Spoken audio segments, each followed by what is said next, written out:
Every day, something dramatic happens in the Caribbean that affects our lives. We'll give you the details. We'll give you the facts on Caribbean Perspective with Eddie Frederick. Here's Eddie Frederick. Welcome to Caribbean Perspective. So glad you can join us. The story that takes the lead in today's edition for Monday, 9th September 2024, and brought to you in association with our friends at Antillean Group. Prime Minister Drew of St. Kitts and Nevis said CBI regional body to be established before year's end. Details after this important message. Believe in our strength, we'll stand by you. Protection from all, perils big and small. Reassurance we give, it's so clear to see. Peace of mind, that's a service guarantee. We look after all our family. Yes, we do at every opportunity. Antillean Group, underwriters of all classes of insurance solutions for your protection and investment. Live well financially.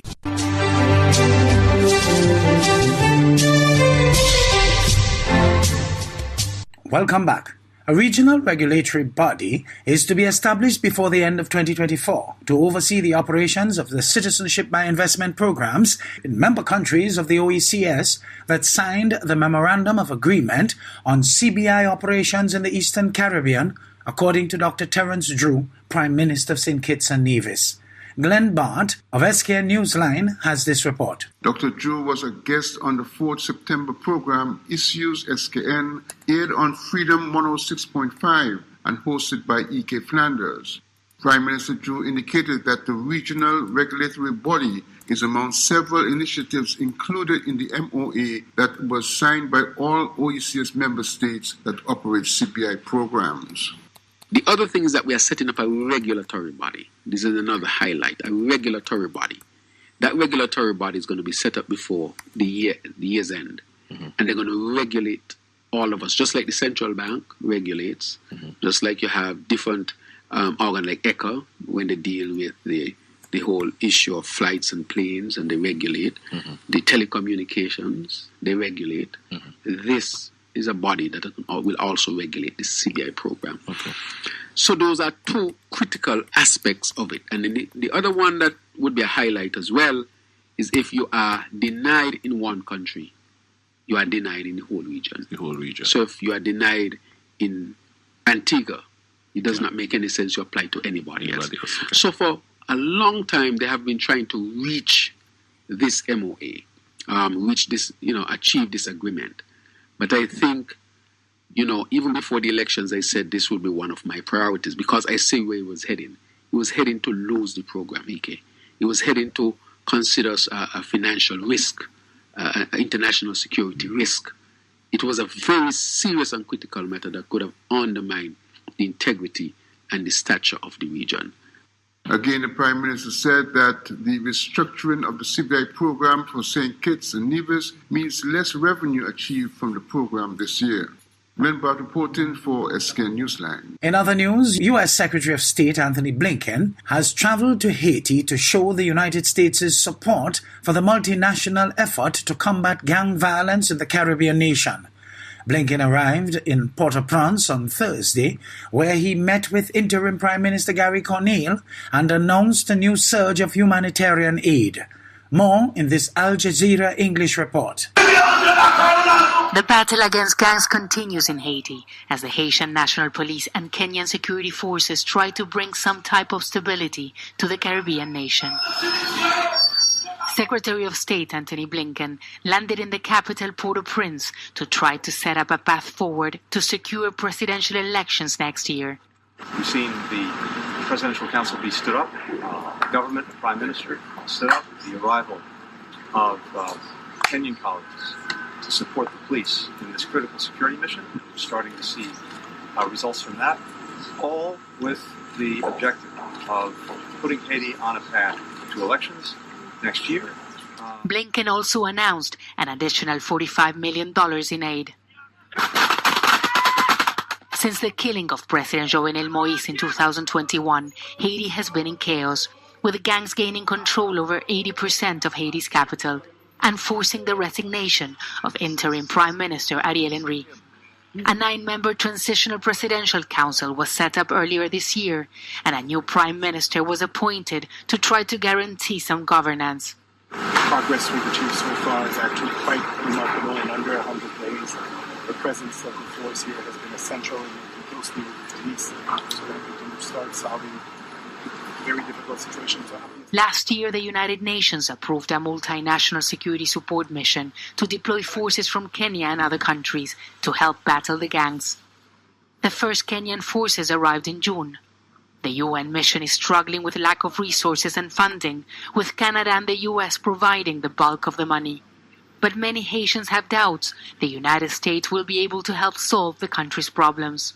U.S. Secretary of State Antony Blinken is in the country to manage his interests and the interests of the United States because the weapons with which the gangs operate come from the United States. Haitians are struggling to cover their most basic needs. Hundreds of thousands have been displaced as the fighting between gangs and security forces lingers on. Teresa Bo, Al Jazeera.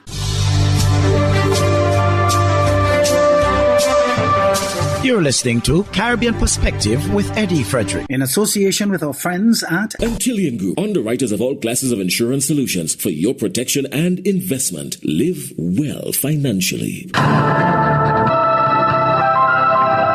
hurricane season is now upon us, so we as Caribbean people need to remember to think safety and be prepared.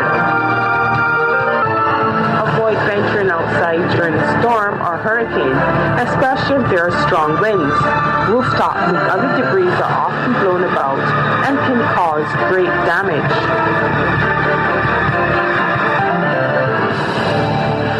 Venezuela's political crisis deepens as opposition leader Maria Corina Machado, who is currently in hiding, warns the US and other democracies that their global influence is at risk if they fail to pressure Maduro out of power.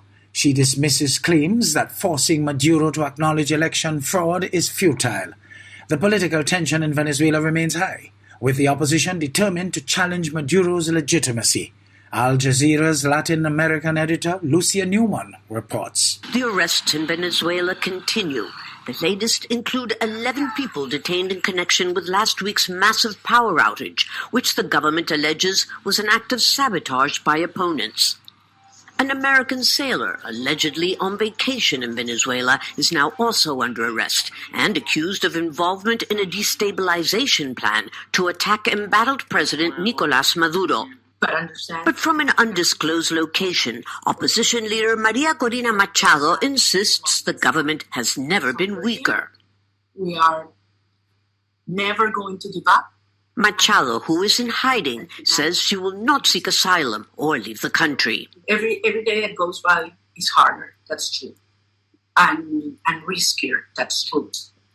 And we face a ruthless regime that is able to do anything in terms of forcing people, blackmailing people, threatening people, families. I mean, they have no limits in their cruelty, that's true. Nonetheless, I believe my duty is to stay in Venezuela, close to our teens and our people that are either in prison or hiding.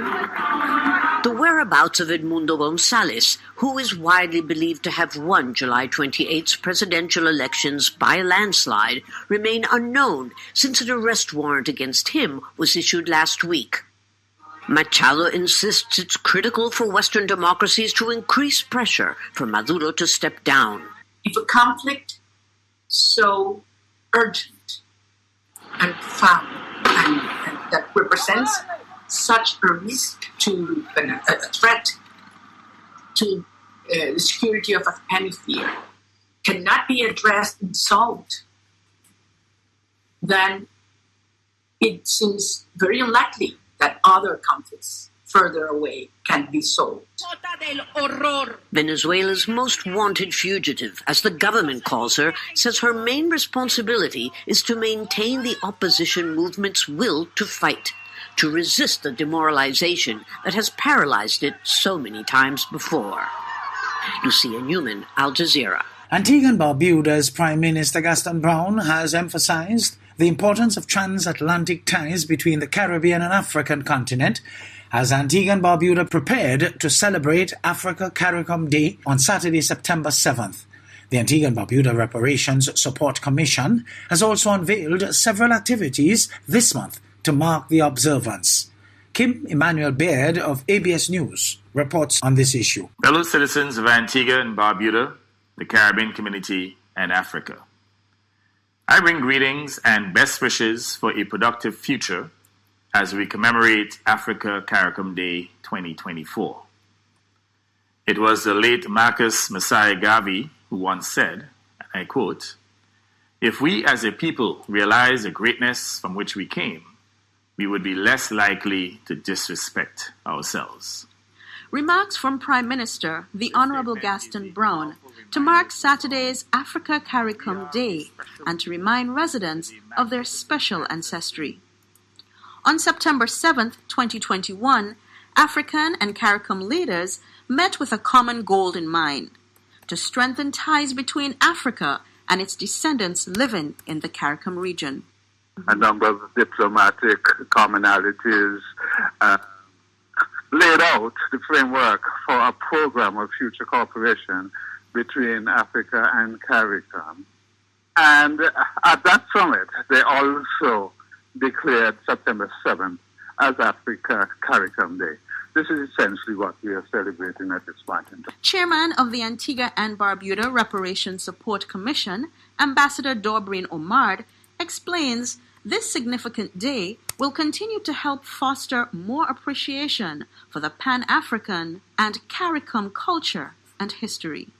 In honor of this day, a flag-raising ceremony was held on Friday, September 6th, before observing Africa CARICOM Day on Saturday, 7th September, with special statements from African and CARICOM heads. Other events are scheduled throughout September. Ambassador Omard says the Reparations Commission is taking the celebrations into the schools as well, in a Get to Know Africa program. What we do is that we ask the secondary schools, through, of course, the Ministry of Education, and we have a wonderful collaboration from that ministry, to identify an African country, to study, its geography, what its politics is like, what is the flag like, what's the culture like, what foods are they eating, how do they dress. For more information on other activities planned for this month, you can check the Antigua and Barbuda Reparations Support Commission's Facebook page.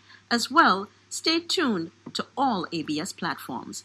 Reporting for ABS News, this is Kim Emmanuel Baird. The 2024 China-Africa Summit and Caribbean Impact is reported on by ZNS News' Lloyd Allen. I propose that bilateral relations between China and all African countries having diplomatic ties with China be elevated to the level of strategic relations. Those sentiments, shared by the People's Republic of China's President Xi Jinping during the opening ceremony of the 2024 summit of the Forum on China-Africa Cooperation, held at the Great Hall of the People at Tiananmen Square, Beijing. The three-day event seeks to deepen economic ties with Africa and China. Attended by more than 50 leaders across the African continent, zeroing in on collaborative resources and opportunities, the commitment over the next 3 years include a 6-point proposition by China to fund more than $10 billion toward establishing a knowledge network, SME initiatives, eco-projects, and more than 1 million jobs and training opportunities. Similarly, the Bahamas and by extension the Caribbean has also made inroads towards this end, highlighted during the June Africa Export-Import Bank annual meeting held at the Bahama Resort, as well as multiple infrastructural enhancement projects regionally like the Belt and Road Initiative. Officials say they hope that over the next 3 days they will deepen ties as they continue the dialogue. Reporting from Beijing for the Bahamas Tonight, I'm Lloyd Allen.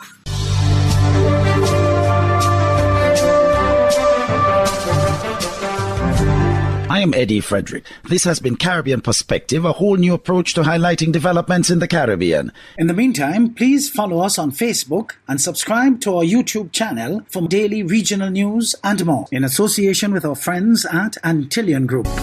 Believe in our strength, we'll stand by you. Protection from all perils, big and small. Reassurance we give, it's so clear to see. Peace of mind, that's our service guarantee. We look after all our family. Yes, we do at every opportunity. Antillean Group, underwriters of all classes of insurance solutions for your protection and investment. Live well financially.